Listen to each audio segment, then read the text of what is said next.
This week on Flick Nose, New Year, New Me. Nah, I'm just kidding. We're going to go through the quick stats as well as finish out the showing time market stats for 2023. Stay tuned.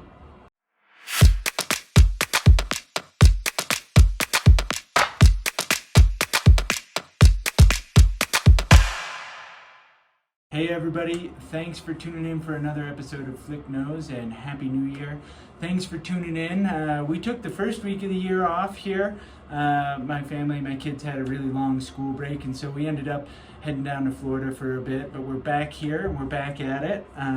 Just because I was in Florida doesn't mean I wasn't working though. I did get a property under contract for one of our great buyers here, and so really excited about that to start the new year off with some folks buying a property in Breckenridge that I think really meets their needs.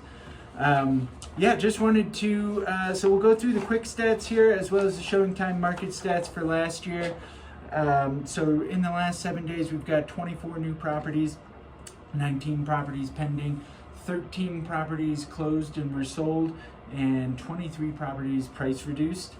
In December, so we ended with active listings December of 23 with 655. January of a year ago, we were at 664 at the end of the year. Today we're at 651, so we're kind of right in that same ballpark, oddly enough. And then choices that you could put under contract right now, 308 choices.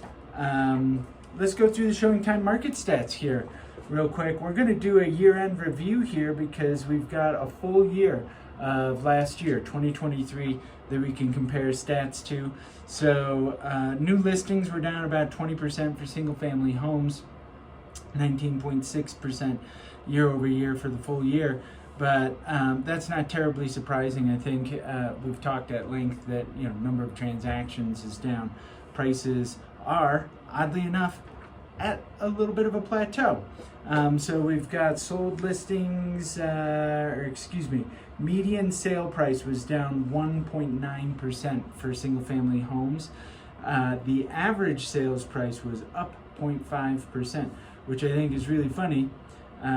December really coming through and saving the day here on single family home prices. We did have a $12 million sale in December, and so that was a very high dollar one, which brought the average up 28% for the month of December year over year. And there was one also that closed in January at in that $12 million price point as well, so take that with a grain of salt. But year to date, I mean, going strictly by the stats, we are up 0.5% on single family home prices.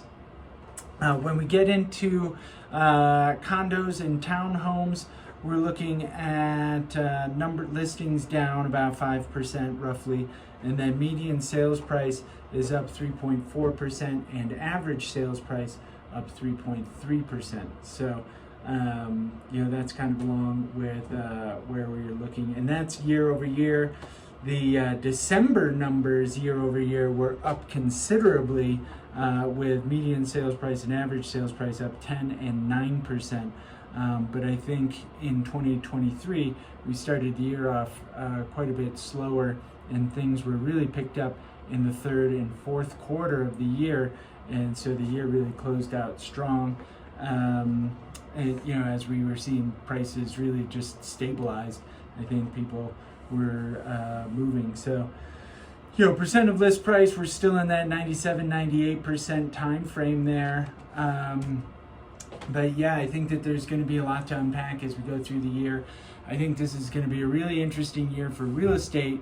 Very different than 22 and 23. 22, we started out hot and then got kind of cold as interest rates grew and people were trying to figure out what was going to happen with the market.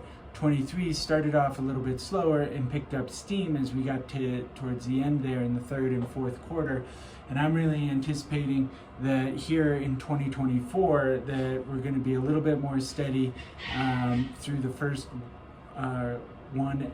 and second quarter, and then things will really start picking up in the third and fourth quarter as the economy and interest rates tend to trend downward. So As always, if you have any questions, reach out to me, teamflick@summitliving.com. We are definitely here for you, and we would love to help you out and be your boots on the ground. So stay tuned, and we'll catch you next week for another episode of Flick Knows.